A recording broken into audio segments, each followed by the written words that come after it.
What's up, everybody? It's your boy Stevie the Black. That's Steve the Black. I'm back, and I'm here to give you another Sixers 10 game recap. I'm a little bit late, but with Christmas being today, I was doing the last bit of Christmas shopping and getting my presents ready and wrapping up. And then today was actually Christmas. So I just wanted to, spend time with the family and everything. So I got a little bit sidetracked this week, these last couple of days, pretty much this whole week of getting ready and putting the final touches on Christmas, that I was not able to do the video. But now that that's all pretty much done, there is nothing stopping me, and I'm here to give it to you. So let's go over it real quick. So game 21, the Sixers defeat the Magic 101-96. Curry had a team high of 24, and Wagner had a team high for the Magic of 27. Then next, we had the Sixers being defeated by the Celtics 87-88. Curry had a team high of 77, which should tell you a lot that the team didn't play all that particularly well. And Tatum had a team high of 26. Next, the Sixers defeat the Hawks 98-96. Embiid with the game winner on the road, I believe it was on. Plus, they had great defense at the end to make sure that the Hawks were not able to get the shot off and win the game. So that's good. Matter of fact, I believe they said they actually had a clear shot, but Embiid, he's such a record. He just missed a shot. Like, that's essentially what happened. So, And next up, which is probably the best 2-game stretch of the Sixers in this 10-game stretch. Actually, I take that back, but we'll get into that later. But it's one of them. The Sixers defeat the Hornets on the road 127-124. Embiid with the team high of 41 and Oubre with the team high of 35. Then, literally the next game, I don't know if it was the next night or a day later, but the Sixers beat the Hornets again 110-106. Embiid with the team high 32, and Oubre again with the team high of 22. So I think that's really impressive that the Sixers were on the road at the Hornets 2 games in a row and were able to defeat them and beat them. I think that says a lot about the team, and I was particularly proud of them that day. I was like, all right, team, let's go. I see you. Next, the Jazz would defeat the Sixers 118-96. That was not a good day. Embiid had a team high of 19, and Mitchell had a team high of 22. Again, if the best player on the team only has 19 points, you can imagine what the rest of the team was like that day. Next is the most oppressive win on this list. The Sixers beat the Warriors and in Philly 102-93. You remember this time because Curry was about to break the 3-point record. I believe he only needed 7 left. He only needed 7 left. It wasn't a whole lot. And the Sixers were hanging with them the whole entire game until the fourth quarter, where they took over. And the star of this game was not even Embiid, but it was Matisse Thybulle with that defense he did on Steph Curry, blocking him not once, not twice, but I think it was 3 times. Could have been twice, but I think it was 3 times from the 3-point line. Thybulle shut Curry down, bro. And that is why we love Thybulle, bro. That defense. He's only in year 3, bro. Year 3. If he can just get a better shot, he could be in the starting lineup. Like, that's how good and potential Thybulle has as a defensive player. But yeah, this was really good. And for me, as you guys know, Steph Curry is my favorite player. And so it's always hard for me because I wanted Steph Curry to break the record.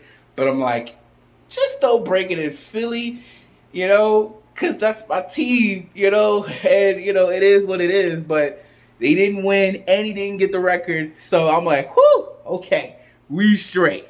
All right. Let's see. Then the Sixers lost to the Grizzlies 126-91. No Embiid. You were thinking, man, after that incredible win against the Warriors and stopping Curry from making history, you think the Sixers would get on a bit of a roll, but they didn't. As a matter of fact, they got on the opposite of a roll. They were the ones tumbling themselves because they got on a 3-game losing streak because they would also, because like I said, there was no Embiid. They were resting him because, we had the 2 games against the Heat and the Nets back to back or right after each other, and you wanted Embiid at his best for those 2 games. And you're like, okay, all right, fine. But, you get blown out the way you did against the Grizzlies. Like, all right, dude better show up and show out. And unfortunately, that didn't happen because the Sixers lost to the Heat 101-96. Maxey with the game high as 27. Robinson with the game high for the Heat of 21. And then the Sixers just, again, did not beat the Nets. They lost 114-105. Embiid did have 32, but KD had 34. And that's pretty much the game stretch right there. So the Sixers end up going, where'd they go? 5-5 in that 10-game stretch. They started off 4-1, looking good, looking strong, but then they ended it going 1-4. They did have some impressive wins, like again, the back-to-back road wins at what was that? At the Hornets, so that was an impressive win, and then the win against the Warriors and Steph. Again, another impressive win. It's just, again, the Sixers at the time were 15-15. Again, average team. I honestly think, despite the record, I think they're like the 5th best team in the East because you got the Bucks, then you got the Nets, you got the Heat. Honestly, they might be fourth. But I don't know because they can't beat the Knicks to save their life this year for some reason. And then they just lose games that they shouldn't lose, and then they win games that they shouldn't win. But hey, that's a Philly thing, I guess. But like I said in my last video, this team is just average. Man, it's average, and you look at the Ben Simmons situation, you're like, man, did Ben Simmons make much of a difference with his defense and his... here's the thing, right? You notice when Embiid doesn't play, Maxey goes off, right? When Embiid does play, for whatever reason, Maxey doesn't have that same energy, And it's like, if those two could somehow get on the same page, then maybe we'd be a dynamic force. Not enough to beat the Nets, but still a pretty good team, But with Dame making it pretty clear he don't want to leave, I just don't know, because what this team is lacking is a point guard. We don't have a point guard, and this team is just average, and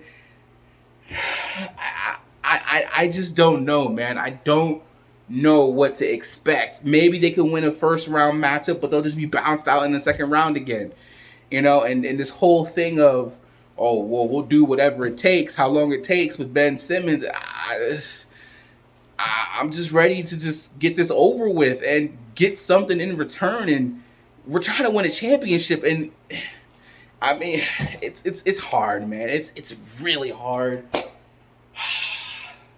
You don't want to. Embiid is so fragile, man. He really is. And just to see him waste his best years not having a chance to win a championship.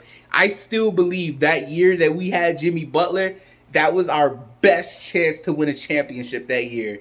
Because after everything that unfolded, I believe with a shadow of a doubt that they would have beaten the Bucks in the championship game. And then without KD, they would have been able to beat, because who was going to stop Embiid? They would have been able to have beaten the Warriors with that how banged up they were, they would have been able to do it. I would have been heartbroken because I'm like, God, Curry, Warriors, Sixers, but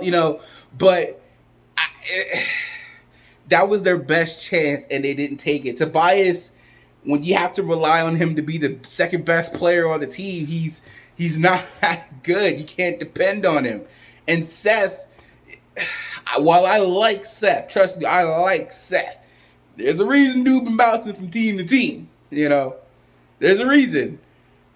And Maxey, he's just not there yet. And Thibault, he's defense, but he's all defense but no offense. So it's just so many things that just are, you see potential, but it's just nothing. There's no results, and it's frustrating. And it's like, you can win if you just had the right pieces. And then there's the whole question of, is Doc even the right guy?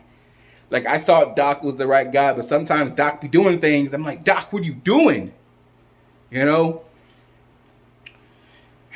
don't know. There's some rumor going on that, the Sixers are holding out waiting maybe James Harden, and I'm not the biggest James Harden fan, but I mean, hey, him and Embiid, bro, that's a pretty good matchup. That's a pretty good team, I guess. Him and Embiid against Kyrie and KD. The Bucks, Giannis over there with them. So it's an interesting thing, But what are you gonna do, right? Until something happens, this is just who the Sixers are. An average team who will get to the playoffs, I believe, can possibly win a first round matchup, but that's as far as they're gonna go, and that's all we've ever been used to since we entered the Embiid era, unfortunately. So, but anyway, those are just my thoughts on the Sixers. Again, I apologize for being a little bit late, but with the holiday season and everything, that was the reason. But I'm here now. I should be good. Let's see. We've already gotten 2 or technically 3 games in because the Pelicans game got postponed. But we're technically 3 games in to the next set of 10 games. So I should be back pretty soon. Let me know your thoughts on the Sixers down below in the comment section. What move could you see the Sixers possibly making? Or do you think we don't make a move and we just wait for Harden to become available next year? If that's what y'all want to do, let me know in the comment section down below. Please remember to like this video. Don't forget to hit that subscribe button, share it. And if you're not down with that, I've just got 2 words for you. Peace out, and I'll catch y'all in the next video. Peace.